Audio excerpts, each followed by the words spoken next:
So there's a whole lot of social conditioning, a whole lot of patterning, and a whole lot of belief systems that mean people are acting and behaving in a way that is coming largely from their subconscious. And so unless they're very intentional about what they're doing and they work through the issues that are the blocks or the limitations, they're going to be running on repeat.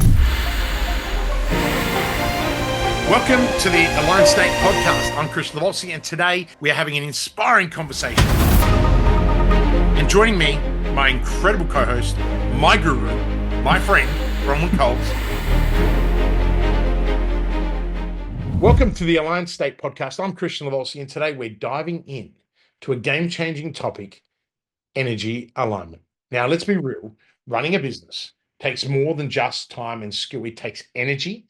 And if you're constantly feeling drained, overwhelmed, or exhausted, you're not performing at your best. So the question is, are you showing up fully charged, or are you running on fumes? Now, joining me today is Bronwyn, my co-founder in the Aligned State, who has spent years helping leaders and me align their mindset, manage their energy, and show up with purpose. So, Bron, I know you're passionate about this topic. Why is energy alignment such a big deal for business owners?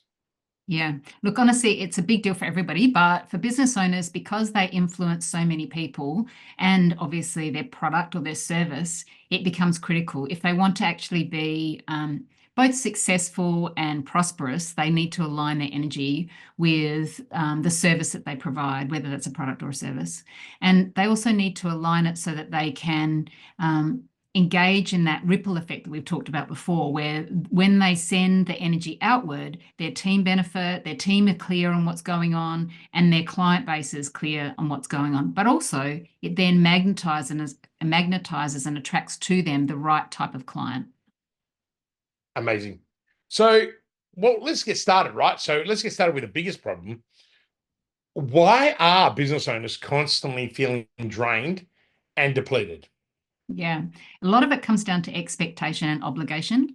It's a spin-off of our childhood and societal obligations. You know, everyone thinks they need to do things a certain way. We teach certain models in our education system, you know, and in our society that mean people think they have to perform and be a certain way. So there's a whole lot of social conditioning, a whole lot of patterning, and a whole lot of belief systems that mean people are acting and behaving in a way that is coming largely from their subconscious. And so unless they're very intentional about what they're doing and they work through the issues that are the blocks or the limitations, they're going to be running on repeat cycle. And often that will drain them because it's not truly in alignment with their core values or the essence of who they are. And so they're fighting an uphill battle. And it's really critical for those people that are really struggling and, you know, want to find a new way, that they start tuning into who they truly are so that they can start to align everything around them with their core. And once that's the case, they're just going to flow. They'll go back into flow rather than into struggle. Huge. So, you know, we talk about flow and we talk about flow a lot, right? So it's one of the core areas that we pay attention to. But before we go there, what I want to talk about is, what does it actually mean to be fully charged? You know, like if you know, what does that actually look like as well? So, you know, when you and I talk about being charged, right? It's not like, you know, you plug into a PowerPoint and all of a sudden you're zapped. What's the science of energy is essentially what I'm getting at. Yeah, yeah, yeah. Well, we're all energy beings, right? So if we can operate from a place of alignment within ourselves, we're going to be in the optimum place for our physical, emotional, mental, and spiritual well-being, which means that we're going to be vibrant, we're going to have a degree of energy within us that makes us radiate the core energy from within us, rather than trying to always run on empty, trying to make do, you know, trying to project forward when you're not really truly in that space.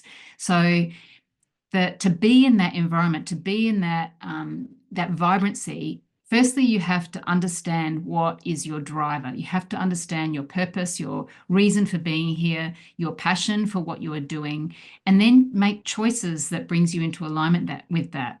You have to also understand your natural energy flow. So each of us have a different scale of energy, if you like. And there are lots of different practices out there that talk about energy types, from mainstream psychology through to astrology, through to human design, that look at people's individual energy types. And if you work with your energy type, even Ayurveda in Indian practice, different energy types, if you work effectively with your energy type, you're going to find yourself moving into alignment much more easily, and you will tend to be in the energy of thrive because you'll work with your natural flow of energy. For example, I'm what they would call Vata in Ayurveda. Under human design, I'm a projector. So it means that I tend to burn brightly, but I can run out of energy. So if I don't look after myself and maintain my energy, I will get really flat. I need to have gaps for reflection and for letting my creativity flow so I can shine. So when I'm in that shining space, I will be vibrant. I'll hold a really big space. I'll be able to influence others. I'll be at my optimum. If I don't do that, I'll be flat. I'll find it hard to engage with others. I'll want to just retreat and I'll go to ground, which means that I don't actually do and provide the service that I'm here to provide. So I guess the upshot is understanding who you are so that you can work to your optimum frequency, and then setting your intention to be clear, setting your intention to be grounded, setting your intention to be an observer, aware of yourself and your surroundings and your energy, and making conscious choice and setting your intention in alignment with your values and your vision so that you can flow through what you're doing rather than just, pushing uphill. I love that. Hey, you said you were Dark Vader. Is that what you said? No, I didn't say No, that. you said, what is it? You're a started with a V? Oh, in Ayurvedic practice. So I'm a Vata type, not Darth Vader. Vata, that's it. Vata is light and Right. bright and breezy, but they can be very sort of ungrounded at times if you don't look after your energy. So you burn out quickly. So not Darth We Vader. might have to do a whole episode on that because there'd be some people going, what? Well, I think more interestingly enough, what am I? I burn white all the time and it doesn't blow out, which is really weird. Yeah, yeah. I need to find out what the Not hell. a Vata. Not a Vata, no. But listen, I thought that was amazing. Hey, Bronwyn, is there that's the science of it and also the spirituality of it, but within energy alignment, is there any key pillars that people need to be aware of? Yeah, I guess I sort of touched on that a moment ago, where Yeah. taking responsibility for your own energy. So if you're not taking responsibility for your own energy, you'll be oscillating through victimhood, blaming others, through aggression, through resentment, through lots of different energies that are pushing you around. So the first thing is taking responsibility for your energy and consciously making decisions that bring you back to your center. So responsibility is the first one. Choosing the vibration that you wish to hold, the energy that you wish to hold. So if you consciously want to be in alignment with where you want to take yourself and your business. So once you understand where you want to go, then you consciously make choice in alignment with that. So you shift your energy as soon as you get into something that is heavy or out of alignment. You acknowledge that. That's part of taking responsibility. You then make conscious choice to change it, to come back into that center. And then ground yourself so that you are able to hold a bigger space for yourself, so that as you go through life and you may feel the fluctuations of life, that you consciously set your intention to come back into that centered space, so that when you engage with others, you're coming from a place of strength and clarity and kindness, so that you can continue to grow and grow yourself, grow your energy, grow your business, so that you can be vibrant at all stages of your life. Huge. So if you were going to give someone an immediate tip, right? Mhm. A real practical tip. How would someone start aligning their energy right now? They get off this call. What could they do? We talked about responsibility and those things, but what could they do right now Yeah. that would help that journey of starting to align? Yeah. So the first thing I'd say is take a weather check. Tune into yourself and write down what you're feeling.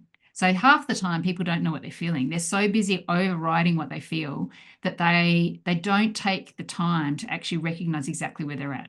So firstly, recognize where you're at. Recognize what is not in alignment with where you want to be and make a conscious choice to change it. So if you're going to change it and you don't know how, then you've got to seek advice. You've got to look for someone who can guide you. And then if you do know what to do, actually take action. Take action to bring yourself back into that harmonious alignment. Yeah. So the first thing I would say is become familiar with where you're at. And, it's something that we all need to do. I need to do it. You need to do it. You've talked often about journaling. I do journaling most days. I will write down how I feel. I will write down what is bothering me, what feels great. And then the things that are bothering me, I'll then go, okay, what do I have to do about it? And then you start to take some constructive action to respond to the situation. Amazing. I think it's some really good practical steps there. So what about energy management and business success, right? So what's the biggest shift that a business owner needs to make when it comes to energy and leadership? Yeah. The first thing is to realize that their energy directly influences the business. And I think a lot of business owners, CEOs, like I said before, or I said previously, quite often business owners and CEOs will think that all the problem is in the middle tier, is it leadership or middle management? And so they might try and educate their leaders, they might try and educate their middle managers and forget about themselves. The reality is the energy that a CEO carries or, the head of a business carries will define and influence the energy that runs through the whole business. Exactly the same for parents in a family. They're the leaders of their family. So if things are going pear-shaped in a family or in a community, look to the leaders, and the leaders are the ones that need to reevaluate where they're at, and address that. And we all have to take responsibility. You're a leader, I'm a leader. We have to take responsibility for that and make choice about, what we have to do to influence others for the better. 100%. And Bronwyn, I think it's been really powerful. And so many people focus all the time on time management, on strategy, on productivity, but the real game changer is energy management. Yeah, Have you got any final thoughts for our listeners today before we wrap it up? Yeah, I think starting to observe what's happening within themselves, starting to observe how they feel about their life, about their business, about themselves is the first starting point. Because I think if they start there, then they're going to notice whether there's any misalignment. So that would be the stuff I'd start to look at. Brilliant. I love it. Well, look, that's it for today's episode of the Aligned State Podcast. If this conversation has resonated with you, then here's the call to action for you. Start tracking your energy levels daily. What drains you? What fuels you? Right? These are my notes. So implement one energy alignment strategy this week and do one every single week. And then the last thing I want everyone to do is share this episode with someone who needs to hear it. And remember, you don't need more time, you need more energy. And until next time, stay aligned and keep thriving. This is Kristian Livolsi and Bronwyn Coles. We'll see you next week.